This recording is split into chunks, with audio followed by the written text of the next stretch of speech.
আসসালামু আলাইকুম। শুধু ধৈর্যশীলদেরই তাদের প্রতিদান পূর্ণরূপে দেওয়া হবে, কোনো হিসাব ছাড়াই। সূরা আজ-জুমার আয়াত 10।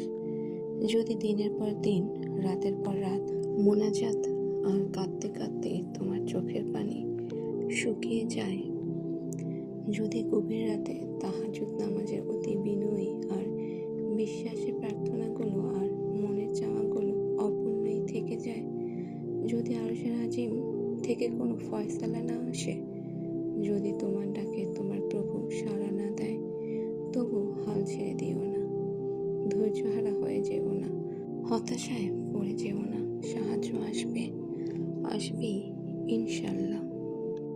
তুমি কি জানো না তিনি